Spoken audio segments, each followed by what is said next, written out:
Hello and welcome back to Phoenix Point for XCOM fans. In this series of short videos, we go through some of the mechanical differences between Phoenix Point and the Firaxis XCOM series. If you missed our last video on the realistic ballistic system, you can go and watch that by clicking on the card in the top right hand corner of the screen now. In this video, we're going to be taking a look at the inventory system. If you're familiar with the inventory system in XCOM, you will know that you are only able to take a limited amount of items based on your class and your equipment. Usually a couple of grenades and a piece of armor or one other piece of equipment, and this can be expanded slightly upon by taking various class-based abilities. Phoenix Point, on the other hand, has a more comprehensive inventory system that allows you to take multiple different items regardless of class or skill. Let us start by clicking on the Personnel tab on the Geoscape, and from there we will go on to the Equipment tab. On the left hand side we can see the inventory for our currently selected soldier up at the top, and down at the bottom we can see the items we currently have in storage. The particular soldier we have selected right now is a dual class soldier who has traits from both the heavy and the sniper class. If we look in the bottom left corner we can see all of the items we currently have in our stores at the base. Below that, it tells us how much storage space this is using, currently 89 of 200, and you can increase that storage space by building more storage facilities on the base itself. We have class filters down on the left hand side, so we can turn that on, and in this instance it will show us items usable by the heavy and the sniper, because those are both classes that are assigned to this particular soldier. And we can also switch between just showing us equipment, just showing us armor, and just showing us mounts. Any item that we currently have in base storage, we can quickly drag over here to the right hand side of the storage, and we can either drag it onto the bottom here to scrap it, which will give us some resources back, or we can drag it onto the upper slot, which will manufacture a new copy of it if we have the resources and if we have a manufacturing facility on the base. Every soldier has an encumbrance limit, which is just below their inventory. You can go over this limit if you load them up, but going over your encumbrance limit will reduce your movement on the battlefield, so it is not recommended. You can increase your encumbrance limit by increasing the soldier's strength using skill points on the training screen. We can increase our strength, and that will increase our encumbrance limit. Now we can carry a weight of 24 as opposed to the 22 previously. Each soldier has 6 body slots, and this is essentially storage about the soldier's person, concealed within their armor, in pockets and storage pouches. Each soldier also has 3 ready items. These are the items to hand that the soldier can switch between for 0 action point cost on the tactical battles. 3 armor slots for the head, torso and leg armor, and then 3 mount slots, 1 for each piece of armor for various pieces of additional equipment. For example, with the heavy and the heavy body armor, you can have a mounted rocket launcher which can be attached. In Phoenix Point, all soldiers have a finite amount of ammo. This means you will need to take additional reloads along with you. If you have a weapon or an item with consumable charges on the ready slot or in the mounted slot, clicking the plus ammo button will automatically take 1 magazine or reload for that weapon from stores and put it into your inventory. If you don't have any of that particular item or ammunition in store, but you have the materials to make it and it is researched, clicking the plus ammo button will automatically manufacture one and place that in the inventory too.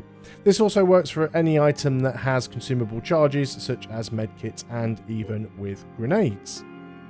Most items in Phoenix Point, including weapons, are not class specific. That means that, for example, we could take a sniper rifle and actually give that to our assault soldier. We can use the ammo plus button to give us some ammunition, and now we have a sniper rifle given to an assault. Do keep in mind that if the particular soldier doesn't have the required weapon proficiency to use the weapon that you've given them, they do have the chance to fumble the shot on the tactical battles, which essentially means that they won't be able to fire and it will be a wasted action.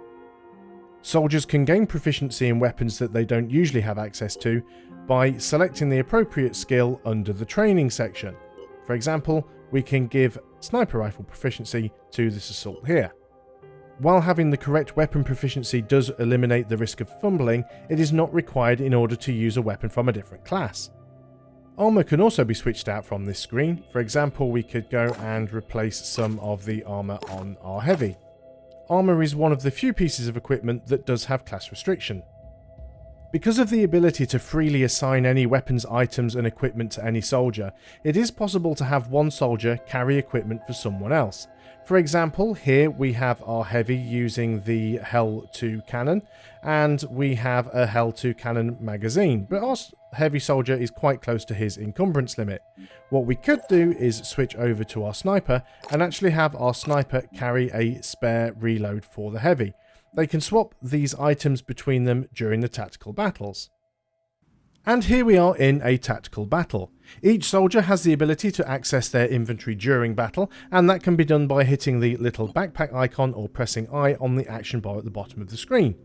With that selected, we can now see the 6 body slots and the 3 ready items of the currently selected soldier, along with any items that are on the ground.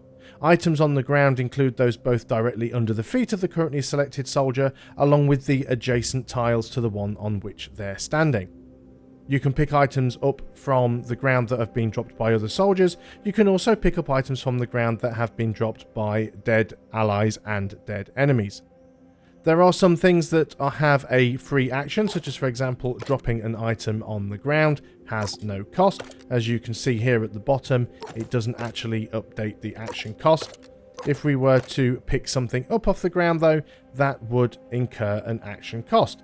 But let's go ahead and do that and pick up the grenade that we were standing next to. A soldier can access their inventory at any time with no action point cost. This means that you can constantly go into a soldier's inventory if you wish to check what they are carrying. The only time action costs are ever used is if you move something around within the inventory. As we can see here at the bottom, there is currently no action point cost because we haven't moved anything around. If we go back into the inventory and move this grenade from our body slot and replace the medkit in our quick slot, this will cost us 25% of our actions. We now see we have 2 grenades on the quick access bar and no longer have the medikit, and we can swap between these items without any cost during the tactical battle. Moving down to our sniper here, and with him selected, if we go ahead and hit our inventory, we can see that as we are actually standing next to our assault soldier, we can also see the assault soldier's inventory. This means that we can actually not only adjust things in our own inventory, but we can also swap something around in our allies. Now, this has a couple of different uses. First of all, we may have a piece of ammunition or something useful that we want to give to one of our own soldiers, so we can go and just drop it in their bag. Or we can go ahead and take our weapon and we could put it in their ready slot. Performing these actions has a cost to the currently selected soldier, not to the soldier receiving the items. This also allows us to do things such as move things around in somebody else's inventory. So for example, we may have a soldier who doesn't have any action points left, but we can stand next to them with a different soldier and actually go and take something from their inventory and place it in their ready slot for them. If we now go ahead and select this assault soldier and check in his inventory, we can see that we also have access to the inventory of the sniper, as we did before, but we also have the ability to switch between the inventory of our other assault. This is the one that we gave the sniper rifle on the geoscape. So you have this list on the right hand side of all of the adjacent soldiers. It's only in the 4 cardinal directions, it doesn't include diagonals.